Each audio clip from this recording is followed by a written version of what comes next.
This is a topic that I've wanted to do for a while now. The cause of it is the massive leftist liberal push to have the society of the planet, much less the Western world, tolerate and accept any and everyone, except, of course, any and everyone that chooses not to tolerate and accept without filter. Add that to the wisdom of life that you don't welcome everyone and anything with open arms, and out results a topic that the liberal left want to dominate, the conservative right is too castrated to tackle, and that no one wants to get into for whatever reason. So let's begin. Oh, and side note, I say left and right, but I am neither. I don't. We all know me. I don't do that. Uh, so let's begin. First, let's see what nature has to say about the matter. Take the human body. It's an enclosed system. There can be no deviation from the logic of all the parts that make up the whole. When such deviation occurs, this is usually, if not always, comes in the form of what is known as cancer. Not only that, but known as cancer. Not only that, but there are error corrections built in so that anything that threatens the system is eliminated. If I remember my high school bio class properly, there are stages in the cell reproduction process where if the errors aren't corrected, the entire cell is aborted. There isn't any tolerance and acceptance, quote unquote, for deviation. There's no have an open mind, quote unquote, or any other foolishness that people like to use usually for deceptive or to mislead into acts of perversion. With the human body, either the line gets toed or it's game over. Zero continues. So what about external factors, you ask? To that I say, does the body not filter? All come to the gate, which, barring medical treatment, should be your mouth. Beneficial vitamins, minerals, proteins, etc. are allowed in. Harmful bacteria, viruses, parasites, etc. are readily rejected. Once again, there is no, quote unquote, coming to an understanding. You either throw up, have diarrhea, both, and or die. This is just one example that can be used. As you see, nature doesn't play that tolerance and acceptance foolishness.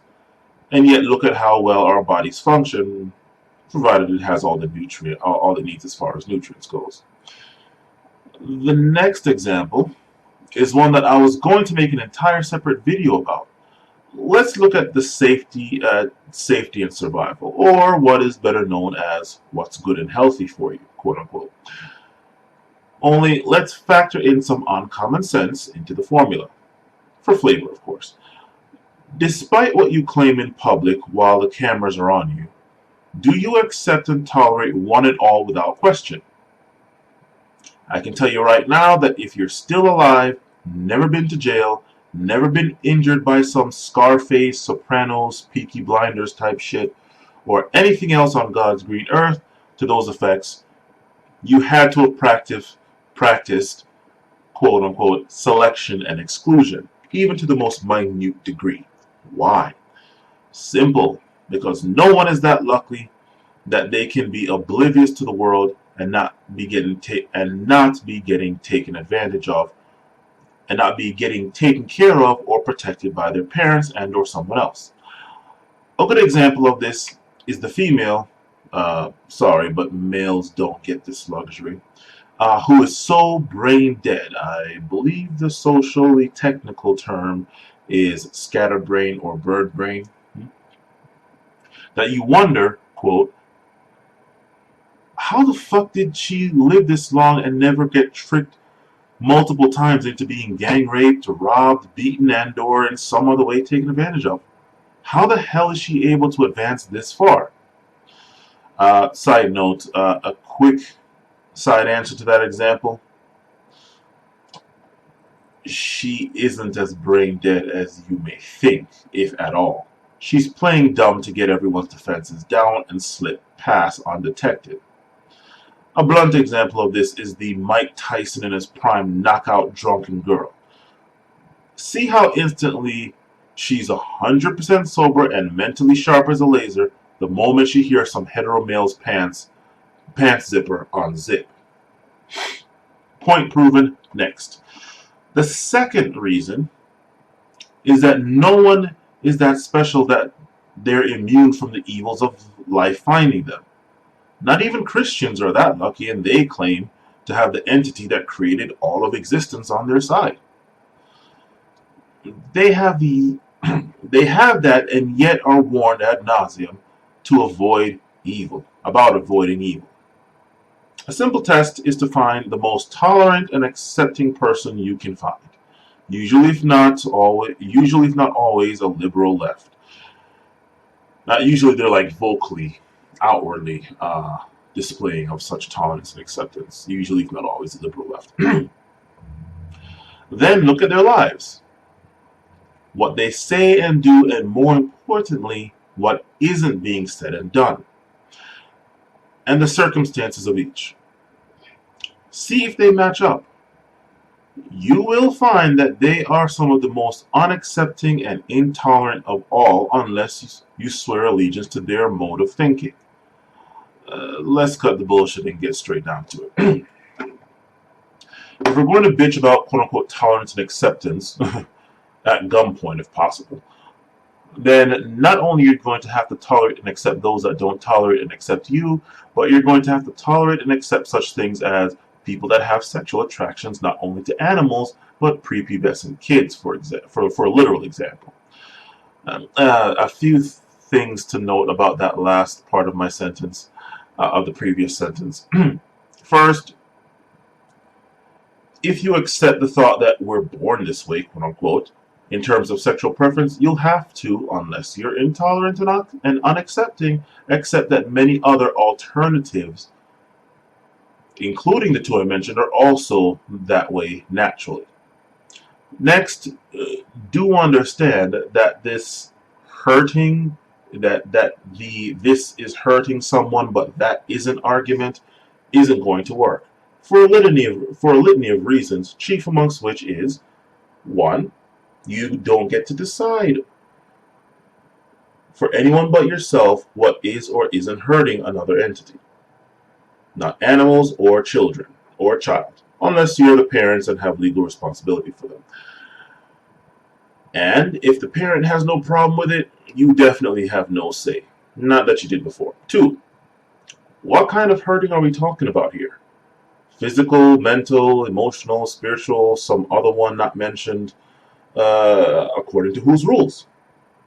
And when I say according to whose rules, I'm assuming rejection of God of the Bible here. Okay. Again. And again, of what consequence are you, group or individual, that you get to decide that for anyone but yourself? A little side note to this. The simple point is, if there's no external person deciding this, what gives one human or group of humans the right to decide this over another group of humans and such and such? Anyway. 3, if you're going to hide behind the Bible when it suits you, understand they can as well. After all, the same passages that you take out of context and deceptively twist in an attempt to shield yourself from the Christian onslaught, they can summon to do the same thing against you. This same tactic of using the weapon of your enemy also applies to those that want to use the whining, deflective defense of, doesn't the Bible say, fill in the blank? Or actually, doesn't the Bible say, he who is without sin, let him cast the first stone? Or doesn't the Bible teach, judge not lest ye be judged? Or some other cherry-picked defense from a book you religiously claim is bullshit. Finally, on those last points, I'll say this. 1, the Bible also says, quote, Jesus said unto thee, neither do I condemn thee, go forth and sin no more. This is from John 8:11. Notice he didn't say, quote, try to keep the sinning to a minimum, or, quote, YOLO, or, quote, if you have infinite forgiveness credits, or something else. 2. Last I checked, we all get judged after death. So, what does that tell me? That one and damn near all need to stop taking that judge not lest ye be judged passage out of context just to try to continue whatever perversion they want.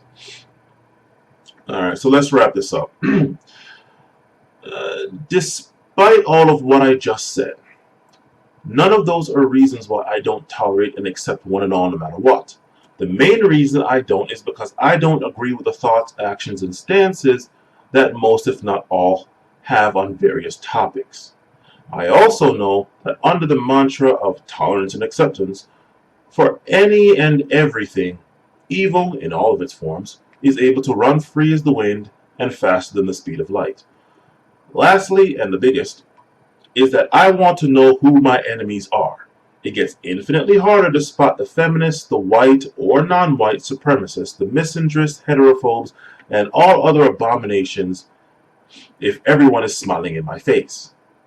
I want to know who and where my enemies are at all times, so that I can stay away from them and so that they can, sure as all hell if they know what the fuck is good for them, stay the fuck away from me. I want to be surrounded with certain types and kinds of mentalities if I bother with people any at all. Being alone, able to block out the fools with their foolishness, has proven more vital to my mental and physical well-being than nutrients, money, and anything else. That gets more and more impossible to do when society forces one and all to accept and tolerate, quote-unquote, everyone no matter what. Then there's the fact of acceptance and tolerance itself. When you ask someone to do that, and or do it yourself, realize what you are in effect doing. People tolerate and accept taxes, assholes at the job, or wherever else, the girlfriend and or wife's bitching, having to bail out entities such as those that have kid or kids plural that they can't afford, and that you didn't get any pussy from and probably wouldn't have been able to when she was in her prime, to banks and multinational organizations, despite the fact that you live in your efficiency with your used subcompact car and eat at home all day every day, clip coupons, and all other standard issue stuff that goes into being self-sustaining and economizing, all in an attempt to not take money that you can't pay back, as most of society, on all levels, have and continue to do. I could use many other examples, but the fact is, things that you tolerate and accept are not things that you want to. I have yet to see a case where tolerance and acceptance wasn't forced on people. The reason for that probably is because if someone wants to have your physical presence, lifestyle, and mentality, etc. around, you won't need some mass social/cultural change to demonstrate or demonstration to get them to be fine with sharing society with you. I don't see how it makes sense that rapists, of women and children anyway, only women and children, rapists of them, aren't accepted or tolerated, yet when the same thing they do, force themselves on others, is done in the same form and damn near the same fashion by these acceptance and tolerance pushing people, society at large is fine with it.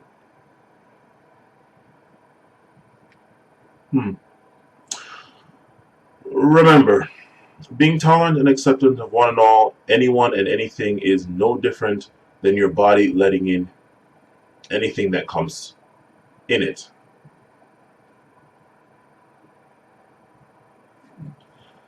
No need, hopefully, to explain why that's not in your best interest. Here's the key. That same logic of not letting any and everything in also applies to your mind. Hence the reason you should guard your thoughts. And it applies to societies as well. The question I'll leave you with is, who and or what is evil, negative, or bad for society? for you and society. A hint to help you find out. Not everything has a possibility to be good. So for all you people that want to say, oh, there's good in everything, no, there's not. There's evil in the world. The more saturated in this world you are physically and especially mentally, the more evil you will have to let in whether you want to or not. That's it. You're on your own now.